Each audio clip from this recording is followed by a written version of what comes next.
Hello दोस्तों, आज हम लोग गेट के जो 1 मार्क के क्वेश्चन है वो सॉल्व करेंगे। ठीक है, तो पहला क्वेश्चन है which scheduling policy is most suitable for a time shared operating system. तो कौन मोस्ट सुटेबल होती है, कौन सा आएगा? Round robin. क्योंकि राउंड रोबिन में क्या होता है, राउंड रोबिन में सारे प्रोसेस टाइम क्वांटम दिया रहा है। मान लो 2 सेकेंड है, ठीक है, तो टाइम क्वांटम अगर 2 सेकेंड है तो सारी प्रोसेस पहले क्या है, 2-2 सेकेंड के लिए चलेंगी। ठीक है, जैसे P1 पहले 2 सेकेंड के लिए चलेगी, फिर P2 चलेगी।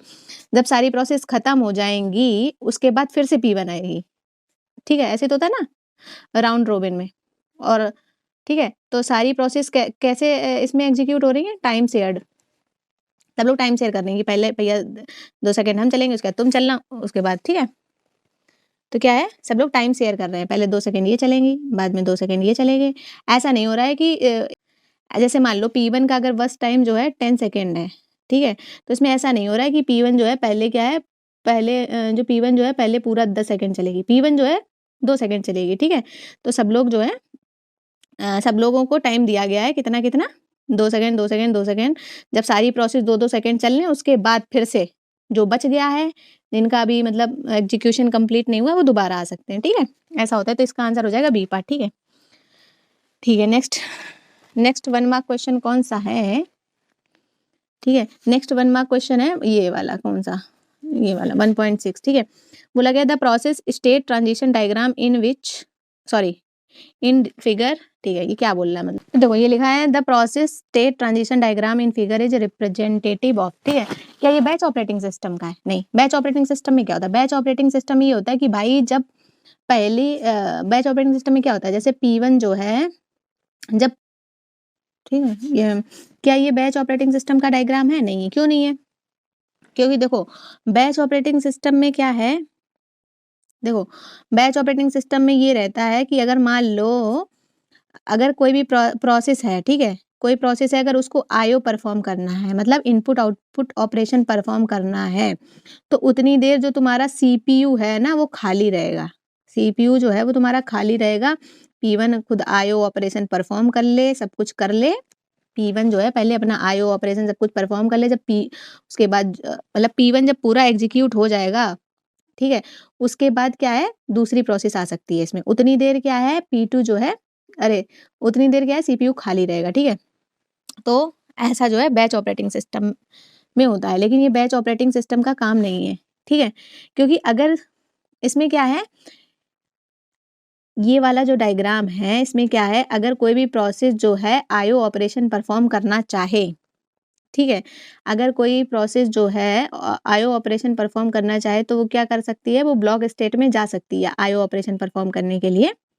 मान लो पहले वो इसमें है, रनिंग में, रनिंग स्टेट का मतलब क्या है, सीपीयू। ठीक है, तो ये क्या है, यहाँ प्रोसेस एग्जीक्यूट हो रही है। अगर इसमें क्या है, अगर इसको आईओ ऑपरेशन परफॉर्म करना है तो वो ब्लॉक स्टेट में जाके अपना इनपुट आउटपुट ऑपरेशन परफॉर्म कर लेगी। तो जो प्रोसेस है, रेडी स्टेट में जो प्रोसेस है दूसरी आ जाएगी। ठीक है, ये कभी खाली नहीं रहेगा। लेकिन बैच ऑपरेटिंग सिस्टम में क्या रहता है कि जब तक P1 जो है अपना जब तक P1 जो है अपना सारा, जब तक P1 जो है सब कुछ P1 अपना पूरा एग्जीक्यूशन नहीं कर लेता, उतनी देर मान लो आईओ ऑपरेशन कर रहा है P1, तो उतनी देर सीपीयू खाली रहेगा। इसमें सीपीयू जो है मतलब रनिंग स्टेट में कभी खाली नहीं रहता, इसमें कोई ना कोई प्रोसेस जरूर रहती है। ठीक है, तो इसका आंसर ये नहीं हुआ। ठीक है, अब जल्दी पढ़ते हैं। आप लोग वैसे भी ऑपरेटिंग सिस्टम पढ़ चुके होगे, मेरा काम है क्वेश्चन कराना। ठीक है, तो मैं क्वेश्चन करा देती हूँ जल्दी जल्दी, मैं कौन थ्योरी बताने लगती हूँ। ठीक है, तो देखो, तो ये वाला जो डायग्राम है ये किसका है? ठीक है, देखो न्यू, ठीक है, सॉरी दिख नहीं रहा होगा। तो न्यू से क्या होता है, रेडी में जाते हैं। ठीक है, रेडी के बाद अपन किस में जाते हैं, रेडी के बाद कहाँ जाती है प्रोसेस, रनिंग में। ठीक है, सॉरी, ठीक है, रनिंग में जाती है। ठीक है, रनिंग के बाद कहाँ जाती है, ब्लॉक स्टेट में। अगर उसको मन हो आईओ पर अगर मान लो प्रोसेस को इनपुट आउटपुट ऑपरेशन परफॉर्म करना, तो ब्लॉक स्टेट में चली जाएगी। ठीक है, ठीक, ब्लॉक स्टेट में इनपुट आउटपुट ऑपरेशन परफॉर्म करने के बाद फिर से वो कहाँ चली जाएगी, रेडी स्टेट में। ठीक है, फिर से उसका नंबर आ जाएगा भाई एग्जीक्यूट होने का, रनिंग। ठीक है, तो ये जो होता है इस टाइप से जो होता है वो किस में होता है, यहाँ पे जाके आगे कंप्लीट हो जाएगा। ठीक है, ये जो होता है नॉन प्रिमिटिव वाला होता है। ठीक है, और ये देखो ये वाला जो है ना, ये देखो रनिंग से ये फिर से रेडी में गया है। ठीक है, जब रनिंग से फिर से रेडी में जाए तो इसको हम क्या बोलते हैं, इसको हम बोलते हैं, इस टाइप का जो रहता है इसको हम बोलते हैं, ये कैसी टाइप की वो है, ये प्रिमिटिव शेड्यूलिंग एल्गोरिदम है, ठीक है, प्रिमिटिव शेड्यूलिंग है, ठीक है। तो इसका जो आंसर आएगा वो कहा जाएगा बी पार्ट, ठीक है।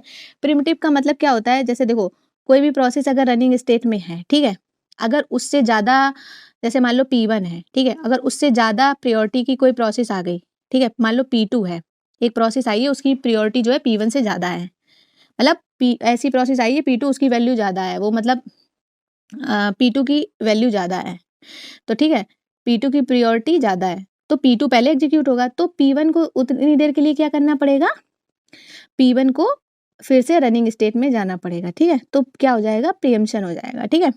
तो P1 को जबरदस्ती क्या करेंगे, जबरदस्ती कहाँ डाल दिया जाएगा, रेडी में, क्योंकि P2 की प्रायोरिटी ज़्यादा है, तो P2 जो है एग्जीक्यूट होगा। तो इस टाइप की जो होती है ना, उसको हम बोलते हैं प्रीएम्प्टिव, ठीक है, ठीक, इसको इस टाइप की हम बोलते हैं, जब ऐसा वाला जाए रनिंग से रेडी में, तो समझ लेना ये कौन सी है, प्रीएम्प्टिव शेड्यूलिंग है, ठीक है। ठीक है, अगला देखो, which of the following is an example of spooled device, ठीक है, तो कौन सा जो है एग्जाम्पल है स्पूल डिवाइस का, ठीक है।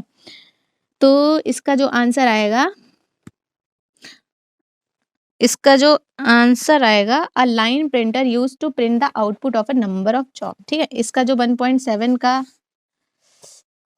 जो आंसर होएगा वो तुम्हारा होएगा ए पार्ट, ठीक है। देखो स्पूल डिवाइस क्या होता है, जैसे मान लो प्रिंटर है, ठीक है, कोई प्रिंटर है, ठीक, अब तुम्हारा मान लो कोई प्रिंटर है, ठीक है, प्रिंटर क्या होता है हमारा, स्लो होता है, ठीक है, तो प्रिंटर हमारा कैसा होता है, स्लो होता है, ठीक है, और बहुत सारे मान लो यूजर हैं, ठीक है, वो क्या कराना चाह रहे हैं, इस प्रिंटर को यूज करना चाह रहे हैं अपना मतलब क्या नाम है, डॉक्यूमेंट्स प्रिंट कराने के लिए, ठीक है। तो प्रिंटर में क्या होता है, एक स्पूलर होता है, ठीक, स्पूलर, ठीक है। तो स्पूलर प्रिंटर में क्या होता है, स्पूलर डिवाइस होती है, ठीक है। स्पूलर होता है मतलब एक प्रोग्राम होता है जो क्या करता है, जितने भी यूजर के जो प्रिंट कराना है उसको एक जगह स्टोर कर लेता है, ठीक है। उसका नाम होता है, कहाँ स्टोर कर लेता है, स्पूलर डायरेक्टरी में, जितने भी, ठीक है, जितने भी जो प्रिंट करवाना है वो सारे डॉक्यूमेंट को सीक्वेंस वाइज क्या कर लेता है, स्टोर कर लेता है, ठीक है। तो जब मल्टीपल यूजर क्या करते हैं, प्रिंट कराने की कोशिश करते हैं डॉक्यूमेंट को, तो ये क्या करता है, स्पूलर डायरेक्टरी में सारे डॉक्यूमेंट्स को रख लेता है, उसके बाद क्या करता है, स्पूलर जो है एक, ठीक है, फिर क्या करता है, स्पूलर जो है क्या करता है, एक एक करके प्रोग्राम को निकाल के क्या करता है, सीक्वेंसली देता है और आउटपुट प्रिंट करता है, ठीक है। A line printer use to print the output of a number of job, ठीक है। तो इसका जो आंसर आ जाएगा ए पार्ट आ जाएगा, ठीक। अब आगे क्वेश्चन देखते हैं, नेक्स्ट क्वेश्चन क्या है।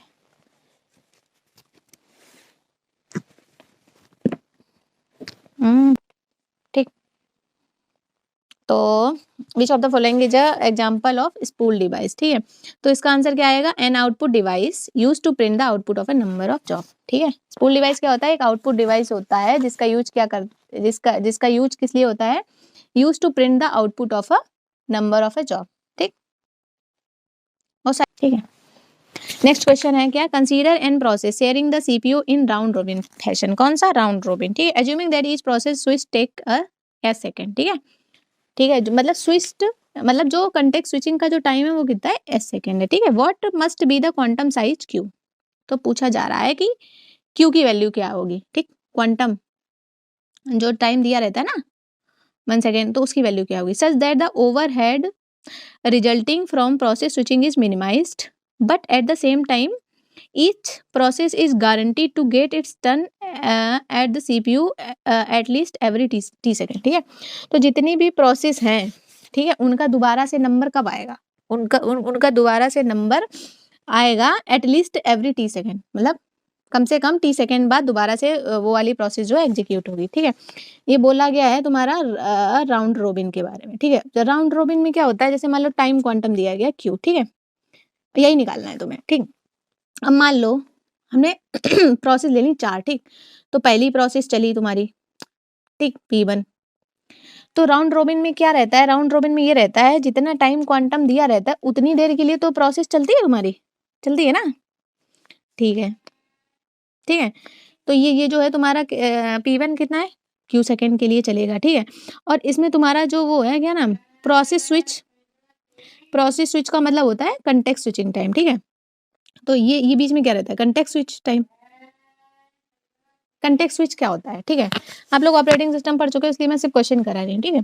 तो कंटेक्स्ट स्विचिंग का, ठीक है, देखो कंटेक्स्ट स्विचिंग क्या रहता है, कंटेक्स्ट स्विचिंग रहता है, मान लो कोई प्रोसेस है P1, ठीक है, उसके बाद क्या रहता है, उतनी उस जैसे देखो कंटेक्स्ट स्विच क्या रहता है, जैसे ये हम लोगों ने अभी पीछे देखा भी था, ठीक है।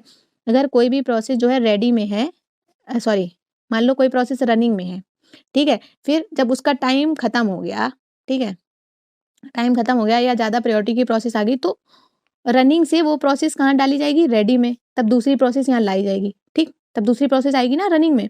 तो वो जो बीच का जो टाइम होता है, उसी वही टाइम जो होता है वो क्या होता है, कंटेक्स्ट स्विचिंग। तो उसमें जो टाइम लगा है P1 से, अब मान लो P1 को हटाया गया ना, अब P1 के बाद P1 तो Q सेकंड चल लिया है, अब किसका नंबर है, P2 का। तो जब P2 का नंबर आएगा, तो अब P2 का नंबर आया, P1 नहीं रन कर सकता, तो क्या करा जाएगा, P2 को, जो P1 है उसको रेडी में ले जाया जाएगा ना, क्योंकि अब रनिंग से रेडी में P2 जाएगा, और रेडी से रनिंग में P1 आए, सॉरी, P1 जो है रनिंग से रेडी में जाएगा, और P2 आएगा रेडी से रनिंग में। तो उस उतना थोड़ा सा टाइम लगता है ना उसमें बीच में, तो वो जो टाइम लगता है जो वो जो टाइम होता है ना, उसी को हम बोलते हैं कंटेक्स्ट स्विच टाइम या फिर प्रोसेस स्विच टाइम। तो वो जो है हमें दिया गया है यहाँ पे S सेकेंड, ठीक है। तो S हो गया, ठीक, P2 प्रोसेस आया, ठीक है। ऐसे मान लो 4 हमने प्रोसेस लिए ना, मैंने लेट मान लिया कि 4 प्रोसेस हैं, ठीक। अब इसको भी क्यू लगेगा, फिर अगली बार ये बीच में कंटेक्स्ट स्विच का टाइम है, P2 से जब भैया P3 आएगा तो उसको भी थोड़ा टाइम लगेगा ना, फिर P3 आया, ठीक, इसको क्यू लगा, फिर P4 आया, ठीक, ठीक है, इसको क्यू लगा, इस लगा, ठीक है। और फिर बोल रहा है जब अब 4 ही प्रोसेस ली थी, अब चारों प्रोसेस खत्म हो गई, उसके बाद फिर से उसमें क्या बोला गया था कि फिर से उस प्रोसेस का जो टर्न है आएगा T सेकेंड बाद, कम से कम T सेकेंड के बाद, ठीक। अब फिर से हमारा P1 का टर्न आ गया, ठीक। तो P1 का जो टर्न था यहाँ खत्म हुआ था, अब यहाँ से लेके यहाँ तक, ठीक, यहाँ से लेके यहाँ तक जो था, उसके बाद हमारा क्या हुआ, P1 का टर्न इतनी देर में तो आया ना, देखो यहाँ पे P1 खत्म हुआ था, फिर यहाँ पे P1 का टर्न दोबारा आया ना, तो ये जो बीच का टाइम है, ठीक है, क्या बोल रहा है, जो बीच का टाइम है कम से कम क्या है, मतलब P1 का जो टर्न है कम से कम कितना आया, T सेकेंड के बाद आया। कम से कम P1 का टाइम T सेकेंड के बाद आ सकता है, और उससे ज्यादा, कम से कम का मतलब देखो, अब देखो ये कितना है, 1 2 3 4, कितने S हैं, 4S, ठीक है। Q कितने हैं, 1 2 3, ठीक, 3Q। तो टोटल टाइम जो है, और ये जो बीच का टाइम है इसी क्या बोला गया, T, ठीक। ये जो टाइम है ये कितना है, T है, ठीक। ये जो टाइम है ये कितना है, T है, T है या T से ज्यादा है, तो ये टाइम जो है या तो T के बराबर है, ये टाइम जो है T के बराबर है, ये जो टाइम है T से ज्यादा है। तो इस तरह से इक्वेशन बनेगी, ठीक है। अब हमने ये जो इक्वेशन निकाली है 4 प्रोसेस के लिए, ठीक, और यहाँ पे प्रोसेस हमारी जो दी गई हैं कहाँ है, N प्रोसेस है, ठीक। तो N प्रोसेस के लिए जब 4 था, जब हमने प्रोसेस 4 ली थी तो यहाँ 4 आया, तो अगर हम प्रोसेस N लेंगे तो यहाँ पे क्या आएगा, N, ठीक। और जब 4 था यहाँ पे, तो यहाँ पे कितना आया था, 3 आया था, ठीक है। तो जब हम 4 था तो 3 आया, जब हमारी प्रोसेस N होंगी तो कितना आएगा, N-1 आएगा, ठीक है। तो N-1 क्यू, ठीक है, ठीक। तो अब हमें किसकी वैल्यू निकालनी है, क्योंकि सॉरी, तो हमें जो वैल्यू निकालनी है वो किसकी निकालनी है, हमें वैल्यू निकालनी है क्यू की, ठीक है। क्यू की वैल्यू तो निकाल लो, आसान है, T minus NS Q, N-1 इधर आ जाएगा, ठीक। तो वैल्यू क्या आएगी, Q, ठीक है, इसको उल्टा करके लिखो ना इधर, T minus NS upon N-1, ठीक। तो इसका आंसर क्या आ जाएगा, ए पार्ट, मैच कर रहा, ठीक, ए पार्ट, ठीक है। नेक्स्ट क्वेश्चन है, ये भी 1 मार्क का है, ठीक है। लिखा है system calls are usually invoked by using, ठीक। सिस्टम कॉल क्या होता था, जो मैंने ऑपरेटिंग सिस्टम का एक वीडियो डाला था ना पहले, उसमें मैंने बताया था कि सिस्टम कॉल क्या होता है, ठीक है। तो जिसने वो वीडियो ना देखा हो तो एक बार देख ले जाके, उसमें मैंने अच्छे से बताया था, ठीक है। फिर भी मैं यहाँ भी बता देती हूँ थोड़ा सा कि सिस्टम कॉल होता क्या है। ये होता है कि जब कोई यूजर को, ठीक है, कोई सर्विस चाहिए रहती है ऑपरेटिंग सिस्टम से, तो वो किसका यूज करता है, सिस्टम कॉल का, ठीक है। जब यूजर को कुछ भी सर्विस चाहिए रहती है ऑपरेटिंग सिस्टम से, तो वो किसका यूज करता है, सिस्टम कॉल का, ठीक है, system calls are usually invoked by using a software interrupt. इसका आंसर जो होएगा ए पार्ट होएगा, ठीक। पॉलिंग आप लोगों ने उसमें पढ़ा होगा कंप्यूटर ऑर्गेनाइजेशन में, ठीक है। पॉली, डेजी चेन, ये सब उसमें है, क्या नाम है, कंप्यूटर ऑर्गेनाइजेशन में, ठीक है। System calls are usually invoked by using क्या आंसर आएगा, अ सॉफ्टवेयर इंटरप्ट, ठीक है। सिस्टम कॉल होता है वो कौन करता है, यूजर करता है, ठीक है। System call is done from user mode, और जो प्रिविलेज इंस्ट्रक्शन होते हैं वो यूजर मोड के द्वारा नहीं होता है, ठीक है।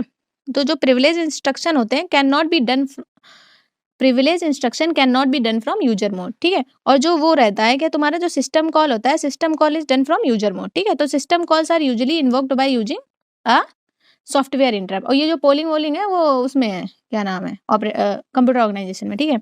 अब नेक्स्ट क्वेश्चन देखते हैं, तो इसका आंसर आ जाएगा ए, ठीक। अब नेक्स्ट क्वेश्चन देखते हैं। अब प्रोसेस सॉरी यहाँ पे है, ठीक है। नेक्स्ट क्वेश्चन क्या है, a process need software interrupt to,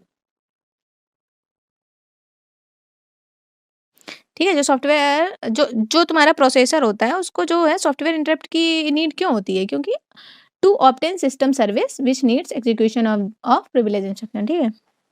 अगला देखते हैं, a CPU has two mode, privileged and non privileged, ठीक। In order to change the mode from privileged to non privileged, ठीक है।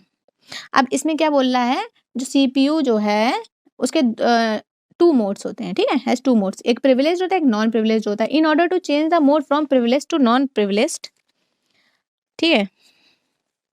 हमको क्या करना है, in order to change the mode from privileged to non privileged, ठीक है, ठीक है। क्योंकि हम लोग क्या चाहते हैं कि मोड कहाँ we want to change the mode from privilege to non privilege, ठीक है।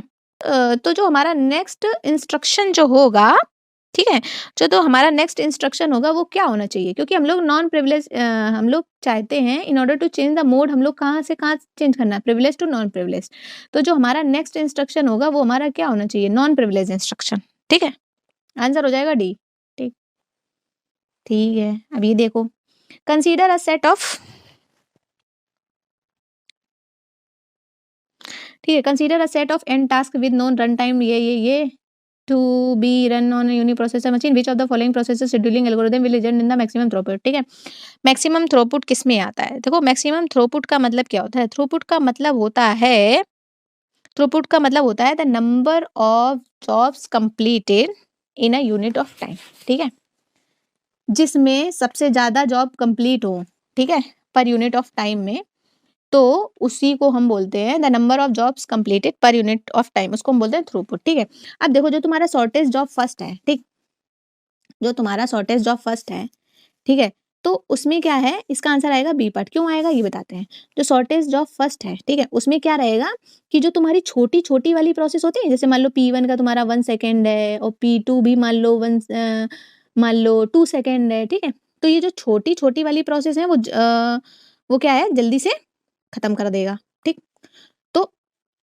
तो सबसे ज्यादा प्रोसेस जो है कंप्लीट होंगी वो किस में होंगी, शॉर्टेज ऑफ फर्स्ट शेड्यूलिंग में, ठीक है। Shortage of first scheduling algorithm में क्या है, सबसे ज्यादा प्रोसेस जो है तुम्हारी क्या है, एग्जीक्यूट होंगे, ठीक है, ठीक।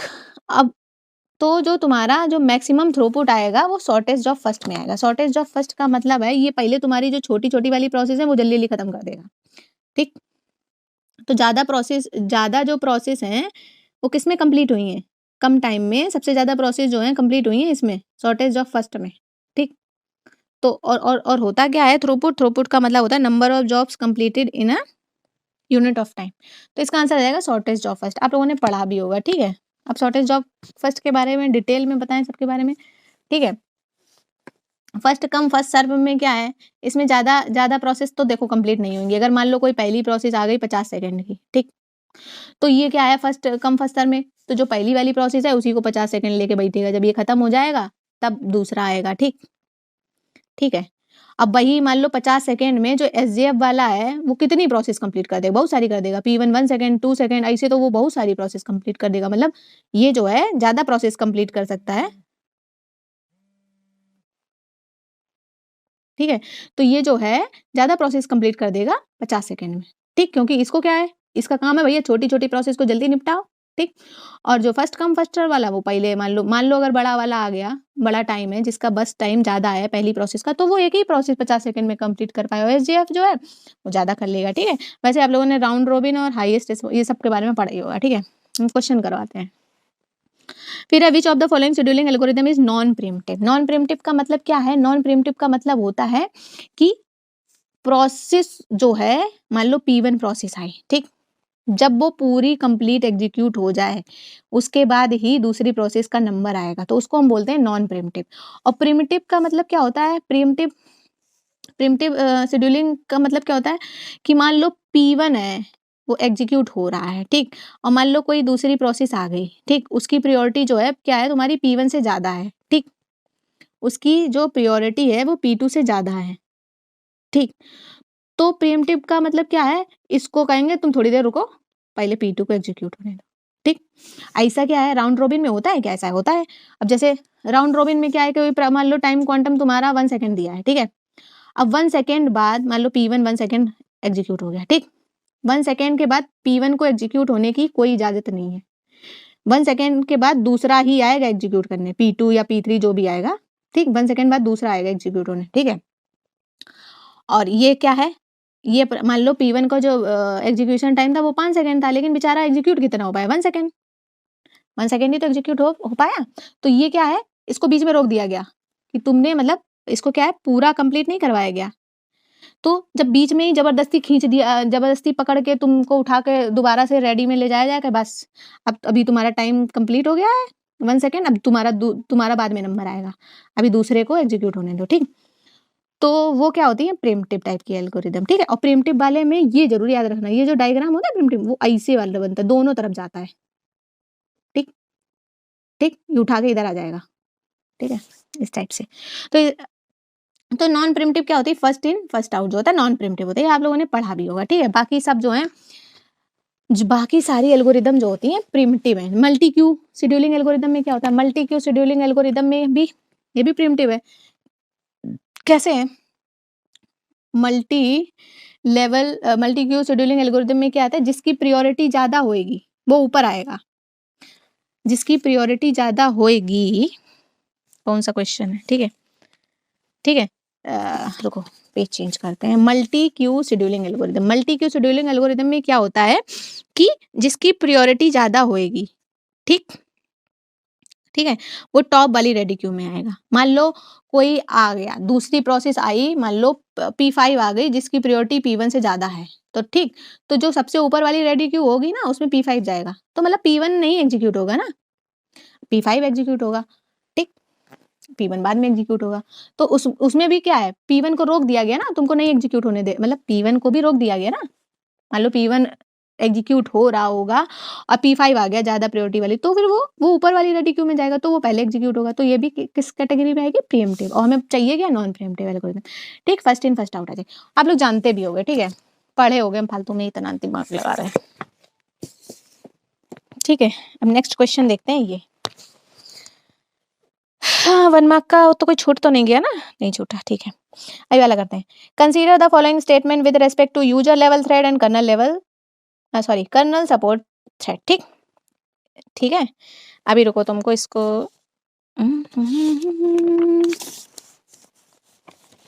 ठीक है, ठीक,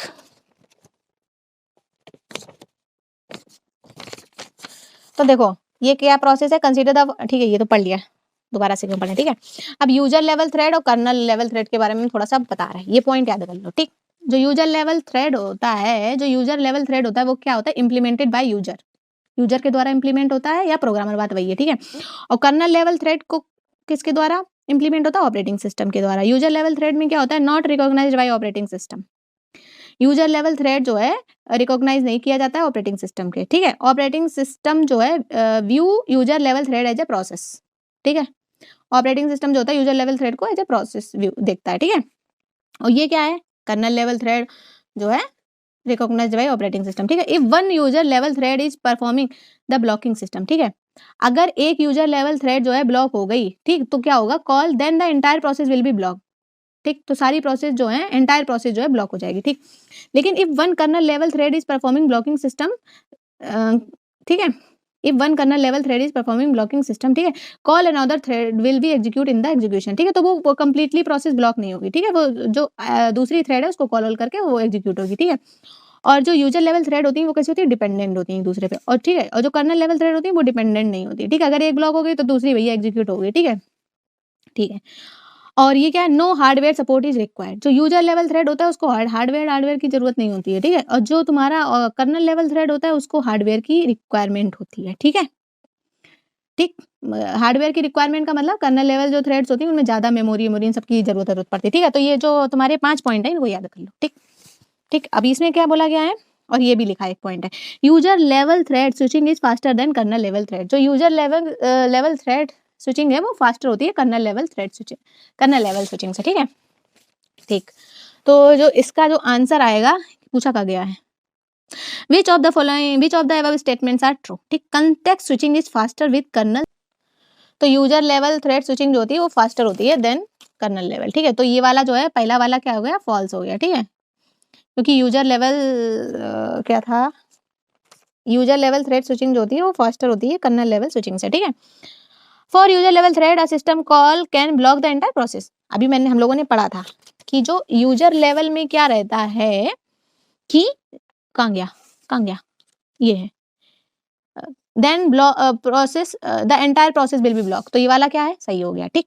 अगला देखो, kernel supported thread can be schedule independently, yes, kernel level जो थ्रेड होती है वो इंडिपेंडेंट होती है, ठीक ठीक, ये भी सही हो गया तुम्हारा। User level threads are transparent to the kernel, ठीक है, जो यूजर लेवल थ्रेड जो होती है वो क्या है, are transparent to the kernel, हाँ वो ट्रांसपेरेंट होती है कर्नल के लिए, ठीक है। जो कर्नल होता है वो यूजर लेवल थ्रेड को कैसे देखता है, एज ए प्रोसेस, ठीक, तो जो इसका आंसर आएगा 1.23, इसका जो आंसर आएगा ए पार्ट आएगा, ठीक।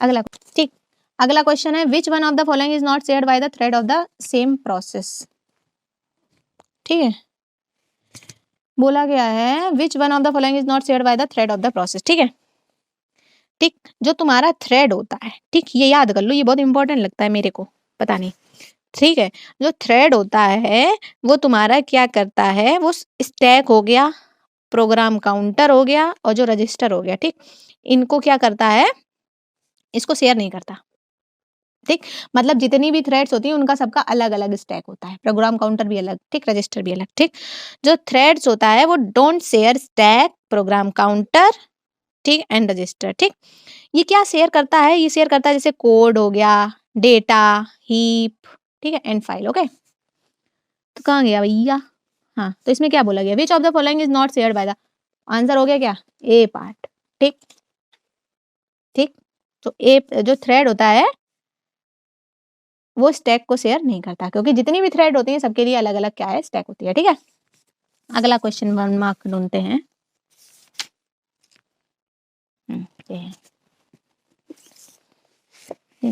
ठीक है, और ये जो बुक है जिस बुक से हम करा रहे हैं वो मेड जी की बुक है, ठीक है, उसका जो पीडीएफ है, इस बुक का जो पीडीएफ है ना, उसका जो उसका लिंक हम डिस्क्रिप्शन में दे देंगे, आप वहां से पीडीएफ को डाउनलोड कर लेना, ठीक, वहां से आप क्या करेंगे, पीडीएफ को डाउनलोड कर लेंगे, ठीक है, तो वहां से आप इसमें सॉल्यूशन भी पीछे दिए हैं, ठीक है, ठीक, या तो फिर आप लोग क्या करना, कुछ वेबसाइट है जहाँ पे आपको गेट, नेट और जितने भी गेट मतलब एग्जाम होते हैं कंप्यूटर साइंस के, गेट, नेट, इसरो वगैरह, ठीक है, एक वेबसाइट है गीक्स फॉर गीक्स, ठीक, गीक्स फॉर गीक्स एक सॉरी स्पेलिंग में गलत लिख रहा है, ठीक, गीक्स फॉर गीक्स, दोबारा से लिख देते हैं गलत ना हो जाए, गीक्स फॉर गीक्स एक वेबसाइट है, वहां से आप लोग क्वेश्चन प्रैक्टिस कर सकते हैं गेट और नेट के, ठीक है, और ये जो बुक है उसका जो पीडीएफ है वो हम डिस्क्रिप्शन में दे देंगे, आप वहां से डाउनलोड कर लेना पूरी बुक, ठीक ठीक है, इस बुक का जो पीडीएफ है हम डिस्क्रिप्शन में दे देंगे, आप वहां से देख लेना, ठीक है,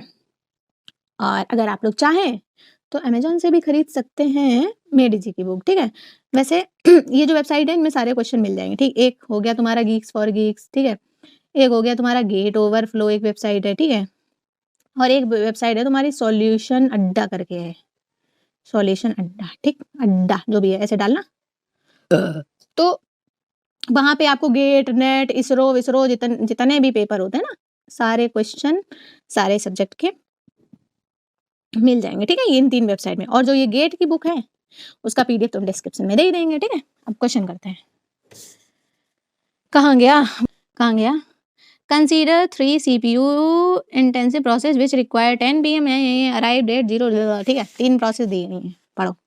P1 P2 P3, ठीक, जो कब अराइव हुई हैं, अराइव का मतलब क्या, अराइवल टाइम कब आई हैं, ठीक, 0 to 6, ठीक है। और ये तुम्हारा क्या दिया गया है, बस टाइम, मतलब एग्जीक्यूशन टाइम, ये 10 सेकंड लेंगे, ये 20, ये 30, ठीक। How many context switches are needed if the operating system implements है कौन सा शेड्यूलिंग एल्गोरिथम भाई, scheduling SRTF, it means shortest remaining time first, okay.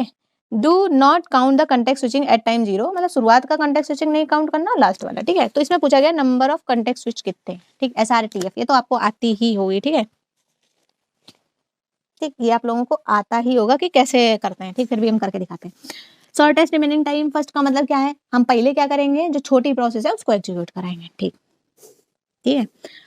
सबसे पहले 0 कौन सी प्रोसेस आई तुम्हारी, से P1 ही तो है तुम्हारी, जो 0 है उस पे कौन सी प्रोसेस आई, P1 ही तो आई, ठीक। और P1 जो है, ठीक है, अब P1 मान लो, तुम्हें दो तरह से हम ये समझाएंगे, ठीक है।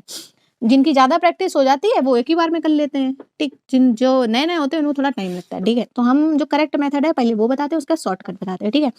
अब जैसे देखो P1 है, ठीक, तुम्हारा P1 है, तो शॉर्टेस्ट रिमेनिंग टाइम में क्या है, अगली प्रोसेस कब आएगी, 2 सेकंड बाद आ रही है, तो मान लो इसको 2 सेकंड तक चला है, ठीक। तो यहाँ पे जो 10 सेकंड चलना था, अब 2 सेकंड चल लिया, तो बचा कितना, 8, बचा कितना, सॉरी पता नहीं दिख रहा है कि नहीं, बचा कितना, 8 सेकंड का बचा, ठीक, ठीक है। अब देखो 2 सेकंड बाद अगर तुम्हारी P2 भी आ गई है, शॉर्टेस्ट रिमेनिंग टाइम का फर्स्ट का मतलब क्या है, जो छोटी प्रोसेस है उसको पहले एग्जीक्यूट करना है, ठीक है। मान लो P2 तुम्हारी आ भी गई है, लेकिन P2 का बस टाइम जो है P1 से ज्यादा है, तो फिर तो P1 पहले एग्जीक्यूट होगी क्योंकि ये कम है, तो अभी भी क्या है, तुम्हारी P1 ही एग्जीक्यूट होगी, ठीक है। P1 एग्जीक्यूट होगी, ठीक। अब मान लो 6 में जो है तीसरी एक और प्रोसेस आ जाएगी, इसको भी चला के देख लो, इसमें देखो अभी बताते हैं, ठीक। तो ये जो है कब आएगा 6, मतलब ये 4 और चले तो 6 आ जाएगा ना P1, तो ठीक, तो ये 4 और चला तो बचा कितना, 4, ठीक, 4 बचा। ये जो है तुम्हारा क्या है, P1 जो है पहले 2 चला था, फिर 4 चला, ठीक है। अब देखो, अब मान लो P1 P2 ये आप लोगों को आता ही होगा, ठीक है। अब P1 P2 P3 जो है तीनों प्रोसेस आ चुकी हैं, ठीक, तीनों प्रोसेस आ चुकी हैं। तो अब हमें क्या है, जो सबसे जिसका बस टाइम सबसे कम हो वो चलाएंगे, तो अभी बस टाइम सबसे कम किसका है, इसी का तो है ना, P1 का, तो P1 ही पूरा चलेगा, 4 और चलेगा, 4 और चलेगा, मतलब पहले 6 था, 4 और चला कितना हो गया, 10 के बाद ये क्या है हमारा खत्म। अब बचे P2 P3, कम कौन सा है, P2 कम है, ठीक। अब P2 कम है, अब P2 में से अगर कुछ घटाएंगे तब भी तो ये कम ही होता जाएगा ना, ठीक। अब P2 पूरा चलेगा, मतलब 20 चलेगा, तो 10 और 20 कितने, 30। अब बचा के P3 जो है कितना एग्जीक्यूशन टाइम है, 30, 30 और चलेगा, मतलब 60, ये आ जाएगा ना, ठीक है, ठीक। तो देखो, तो तुम्हारा जो कंटेक्स्ट स्विच इसमें पूछा गया हाउ मेनी कंटेक्स्ट स्विच, ठीक है। जो कंटेक्स्ट स्विच जो होते हैं वो P1 ये जो है, ये बीच वाला ये कंटेक्स्ट स्विच नहीं माना क्योंकि दोनों सेम प्रोसेस है, पहले भी P1 था बाद में भी P1 है। जब प्रोसेस बदलती हैं तो कंटेक्स्ट स्विच होते हैं, ठीक। ये वाला कंटेक्स्ट स्विच नहीं है, ये भी नहीं है, ये है, क्योंकि P1 के बाद क्या है तुम्हारा P2 आया है, और ये 3, और उसमें बोला गया पहला और आखिरी वाला नहीं इंक्लूड करना है, तो है कितने, 2 कंटेक्स्ट स्विच है, कितने आए, आंसर जो आएगा 2 आएगा, ठीक, ठीक है। अब इसको देखो, दूसरा तरीका क्या है, जो थोड़े से एक्सपर्ट हो जाते हैं वो लोग मतलब माइंड में यादा कर लेते हैं, उनको मतलब दिखने लगता है क्वेश्चन में कि हाँ भाई आगे ऐसे होने वाला है, ठीक है। देखते हैं, देखो बताते हैं, देखो जैसे P1 है तुम्हारा, ठीक। अब एक बताओ, चलो देखते हैं, देखो तुम्हारा P1 आया, ठीक, P1 आया, ठीक है। अब P1 आया है, अगर मान लो P1 जो हमारा है सबसे सबसे कम बस टाइम किसका है, P1 ही का तो है, ठीक। अब मान लो अगर हम P1 को 2 चला भी देंगे तो 8 बच जाएगा, ठीक। तब भी बस टाइम कम, बस टाइम पहले से ही कम है सबसे, और अगर कम करेंगे तो कम ही तो होता जाएगा P1 का बस टाइम जो है, अगर हम और चलाएंगे P1 को तो वो कम ही होता जाएगा ना, पहले से ही सबसे कम है। और मान लो हमने ऊपर चला दिया था 2, तो P1 का 8 हो गया था, तब भी मतलब कम ही तो हो गया था, सबसे कम तो तब भी रहा था ना। अब P1 का बस टाइम ऑलरेडी सबसे कम है, तो अगर मान लो उसको तुम बीच में कितना भी चला दोगे, अब किसी भी चीज में अगर कुछ हम कम करें तो वो और कम हो जाता ना। तो P1 वाला देखो, P1 वाला तुम्हारे हमेशा ही कम ही तो रहेगा ना, जैसे P1 को हमने मान लो 2 चला दिया था, पहले 10 था फिर 8 हो गया, तो देखो P1 वाला पहले भी सबसे कम था 30, 20 और 10 में, ठीक। अगर हमने 2 चला दिया तब भी तो कम रहेगा। मान लो कोई चीज कम करेंगे तो वो कमी तो हो जाएगी ना। अब ये देखो ये पहले से ही P1 वाला कम है, ठीक। हम देखो क्या बोलना चाह रहे हैं, P1 वाला पहले से ही कम है, ठीक। अगर हम इसमें कितना भी चला देंगे तो कमी तो रहेगा, मतलब P1 वाला क्या बोल रहा है, P1 वाला हमेशा ही कम रहेगा। तो शॉर्टेस्ट रिमेनिंग टाइम फर्स्ट का मतलब क्या था, जो छोटी जिसका बस टाइम कम हो वो पहले चलाना है, तो इसका बस टाइम हमेशा ही कम रहेगा, तो P1 वाला मतलब पूरा चल जाएगा ना इकट्ठा, ठीक। ठीक, अब P2 और P3 का नंबर, तो देखो P2 जो है हमेशा P3 से कम है, अगर हम P2 को थोड़ा बहुत चला भी देंगे तब भी वो P3 से कम रहेगा, तो क्यों ना हम P2 को पूरा चला दें, ठीक। सॉरी 10 है, P2 20 चलेगा ना, तो 10 और 20 कितने 30, ठीक। अब P3 बचा, P3 चला लो, कितना 30 30 60, तो इसमें देखो इसमें P1 है ही नहीं डायरेक्ट, तो इसमें डायरेक्ट कंटेक्ट स्विच दिख रहे हैं कितने 2, क्योंकि P1 के बाद P2, ठीक है। तो आंसर आ जाएगा तुम्हारा 2, ठीक है। तो जिसका आंसर रहेगा वो है बी पार्ट, ठीक। ठीक है, अब नेक्स्ट क्वेश्चन ये है 1 मार्क का, क्या लिखा है, the process state transition diagram of an operating system is given as below, ठीक है। ओके, अब ये बोला गया है, क्या बोल रहा है देखो, which of the following must be false about the above operating system, कौन सा फॉल्स पूछा गया, देख लेना कौन सा गलत है, ठीक, ये पूछा गया। एक बताओ, it is a multi programme operating system, ये कहाँ गलत है, मल्टी प्रोग्राम ऑपरेटिंग सिस्टम ही का तो है ये example. Multi programme operating system में क्या होता है, मल्टी प्रोग्राम ऑपरेटिंग सिस्टम का मतलब ये है कि अगर कोई प्रोसेस आईओ ऑपरेशन परफॉर्म करना चाहे तो वो चली जाए अपना आईओ ऑपरेशन परफॉर्म करे, उतनी देर में रनिंग स्टेट मतलब सीपीयू जो है कोई और यूज कर लेगा, उतनी देर में सीपीयू जो है कोई प्रोसेस दूसरी चली जाएगी सीपीयू में। खाली कभी सीपीयू बैठता है नहीं, और मल्टी प्रोग्राम ऑपरेटिंग सिस्टम का मतलब क्या है भाई, सीपीयू खाली नहीं होना चाहिए, जितना मैक्सिमम जितना यूटिलाइज हो सके वो हो रहा है। मान लो ये वाली कोई प्रोसेस थी, वो आईओ ऑपरेशन परफॉर्म करने चली गई, उतनी देर में रेडी से उठ के रनिंग में एक प्रोसेस आ गई, ठीक। तो ये तो सही है तुम्हारा, और पूछा फॉल्स गया, ठीक। इट यूजेस प्रीएम्प्टिव शेड्यूलिंग, देखो प्रीएम्प्टिव शेड्यूलिंग कहाँ यूज कर रहा है, हमने तुमको बताया था ना, प्रीएम्प्टिव शेड्यूलिंग में एक लूप बनता है, इधर से इधर गया इधर से इधर, ऐसे बनता है ना। मान लो कोई ज्यादा प्रायोरिटी वाली आ गई तो जो यहाँ पे थी उसको उठा इधर जाना पड़ेगा ना, तभी दूसरी आएगी। तो ये प्रीएम्प्टिव वाला है नहीं, क्योंकि यहाँ पे अगर प्रीएम्प्टिव वाला होता तो ऐसे गोला पूरा लूप बना होता है, ठीक, वो बना नहीं है। तो तुम्हारा इसमें पूछा क्या गया था, फॉल्स कौन सा है, तो फॉल्स कौन सा हुआ तुम्हारा, बी पार्ट, ठीक हो गया अभी, ठीक है। अगला 1 मार्क का क्वेश्चन ढूंढते हैं, अगला है हमारा, ये है हमारा 1 मार्क का, ठीक। देखते हैं, list first contain some CPU scheduling algorithm, list second contain some application match entire in list 1 entries in list 2, ठीक है। अब देखो गैंग शेड्यूलिंग किससे तुम्हारी मैच होगी, ठीक, जो गैंग शेड्यूलिंग है तुम्हारी थ्रेड शेड्यूलिंग से मैच होगी, ठीक। और जो रेट मोनोटोनिक शेड्यूलिंग एल्गोरिदम जो है वो किससे मैच होगी, रियल टाइम शेड्यूलिंग से, ठीक।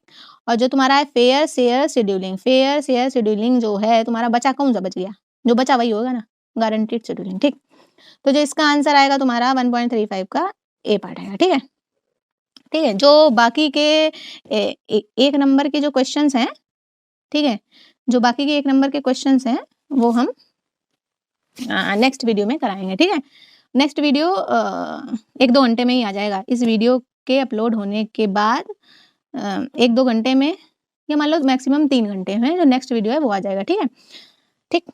तो अगर आप लोगों को मेरा पढ़ाया हुआ समझ में आए तो प्लीज कमेंट करें ज़्यादा से ज़्यादा, ठीक है, कमेंट करें, लाइक करें और सब्सक्राइब करें, ठीक है, क्योंकि मेरा तो जो यूट्यूब चैनल है ना वो नया है, ठीक है, अभी मेरे को कोई जानता ही नहीं है, ठीक, ठीक है। तो जो नेक्स्ट वीडियो है वो हम क्या करेंगे, 2-3 घंटे में नेक्स्ट वीडियो भी अपलोड कर देंगे, ठीक है, इसी टॉपिक से रिलेटेड, ठीक, ओके, ठीक है, okay, thank you, bye bye.